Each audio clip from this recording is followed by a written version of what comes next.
Anguttara Nikaya 7.66. 7 Matahari.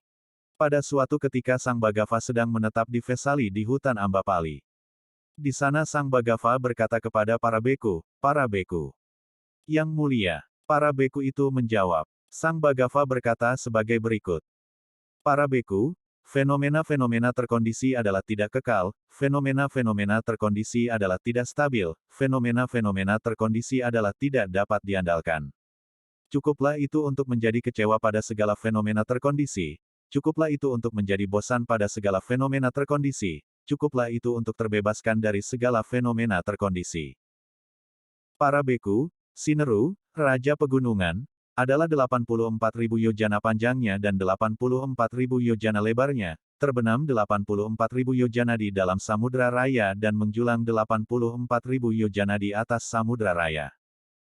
1. Akan tiba waktunya, para beku, ketika hujan tidak turun selama bertahun-tahun, selama ratusan tahun, selama ribuan tahun, selama ratusan ribu tahun. Ketika hujan tidak turun, maka benih-benih kehidupan dan tumbuh-tumbuhan, tanaman obat-obatan, rerumputan, dan pepohonan besar di dalam hutan menjadi layu dan mengering dan menjadi tidak ada lagi. Begitu tidak kekalnya fenomena-fenomena terkondisi, begitu tidak stabilnya, begitu tidak dapat diandalkannya. Cukuplah itu untuk menjadi kecewa pada segala fenomena terkondisi, cukuplah itu untuk menjadi bosan pada segala fenomena terkondisi, cukuplah itu untuk terbebaskan dari segala fenomena terkondisi. 2. Akan tiba waktunya, setelah waktu yang lama, matahari kedua muncul. Dengan munculnya matahari kedua, maka sungai-sungai kecil dan danau-danau mengering dan menguap dan menjadi tidak ada lagi. Begitu tidak kekalnya fenomena-fenomena terkondisi. Cukuplah itu untuk terbebaskan dari segala fenomena terkondisi. 3. Akan tiba waktunya, setelah waktu yang lama, matahari ketiga muncul. Dengan munculnya matahari ketiga, maka sungai-sungai besar, Gangga, Yamuna, Achiravati, Sarabu, dan Mahi, mengering dan menguap dan menjadi tidak ada lagi. Begitu tidak kekalnya fenomena-fenomena terkondisi. Cukuplah itu untuk terbebaskan dari segala fenomena terkondisi. 4. Akan tiba waktunya, setelah waktu yang lama, matahari keempat muncul. Dengan munculnya matahari keempat, maka danau-danau besar dari mana sungai-sungai besar itu berasal, Anotata, Sihapapata, Ratakara, Kanamunda, Kunala, Cadanta, dan Mandakini mengering dan menguap dan menjadi tidak ada lagi. Begitu tidak kekalnya fenomena-fenomena terkondisi. Cukuplah itu untuk terbebaskan dari segala fenomena terkondisi. 5. Akan tiba waktunya, setelah waktu yang lama, matahari kelima muncul.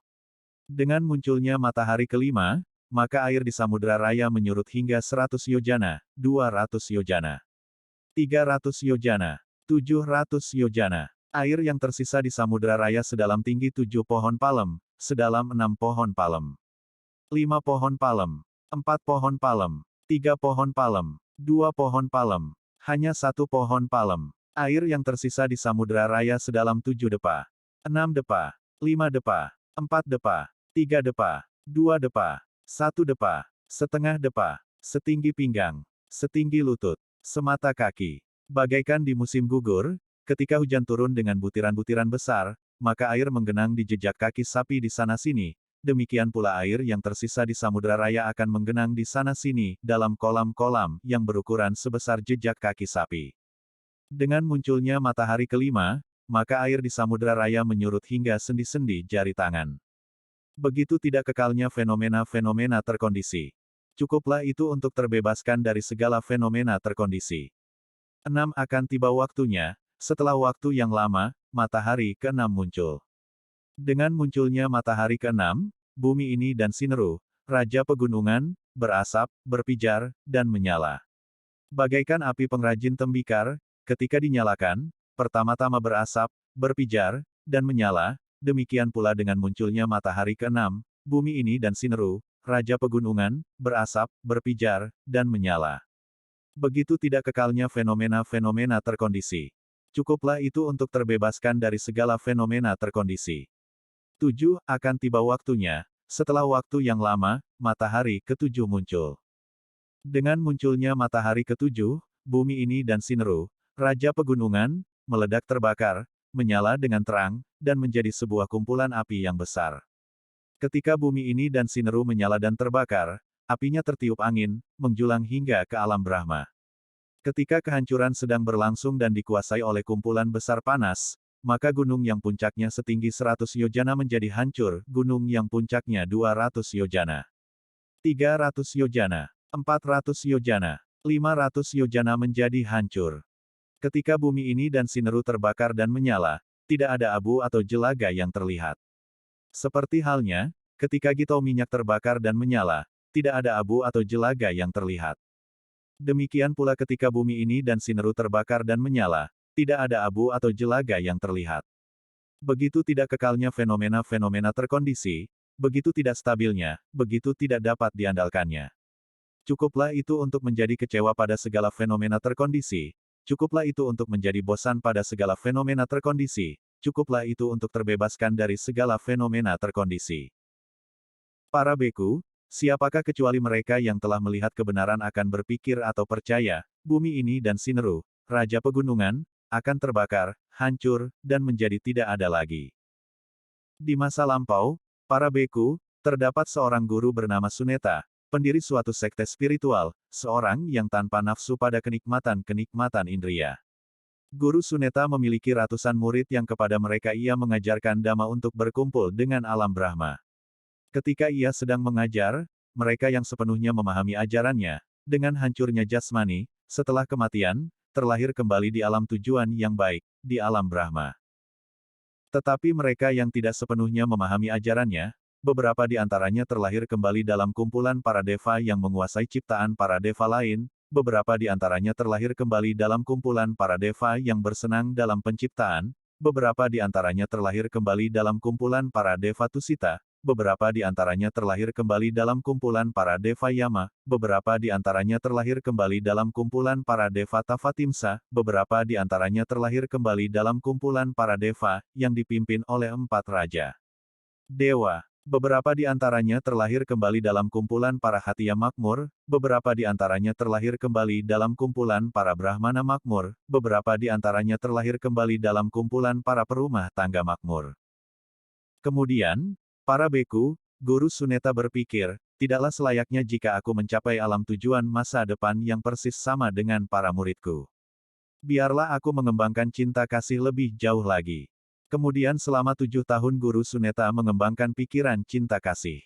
Sebagai konsekuensinya, selama 7 kapa penghancuran dan pengembangan dunia ia tidak kembali ke alam ini. Ketika dunia sedang hancur, ia mengembara di alam cahaya gemerlap. Ketika dunia sedang mengembang, ia terlahir kembali di dalam sebuah istana Brahma yang kosong. Di sana ia adalah Brahma, Brahma agung, penakluk, yang tidak tertaklukkan, maha melihat, maha kuasa. Ia menjadi Sakka, penguasa para deva, sebanyak 36 kali. Ratusan kali ia menjadi Raja Pemutar Roda, seorang raja yang baik yang memerintah sesuai dhamma, seorang penakluk yang kekuasaannya merentang hingga 4 penjuru, seorang yang telah mencapai stabilitas dalam negerinya, yang memiliki 7 pusaka. Ia memiliki lebih dari 1000 putra yang merupakan pahlawan-pahlawan, yang perkasa, mampu menggilas bala tentara musuh-musuh mereka. Ia menguasai setelah menaklukkan bumi ini hingga sejauh batas samudera, bukan dengan kekuatan dan senjata melainkan dengan dhamma. Para beku, walaupun ia memiliki umur yang sedemikian panjang dan berlanjut selama waktu yang lama, Guru Suneta masih belum terbebas dari kelahiran, dari usia tua dan kematian, dari duka cita, ratapan, kesakitan, kesedihan, dan siksaan. Ia tidak terbebas dari penderitaan, aku katakan. Karena alasan apakah? Karena ia tidak memahami 4 hal. Apakah 4 ini? Perilaku bermoral yang mulia, konsentrasi yang mulia, kebijaksanaan yang mulia, dan kebebasan yang mulia. Perilaku bermoral yang mulia, para beku, telah dipahami dan ditembus.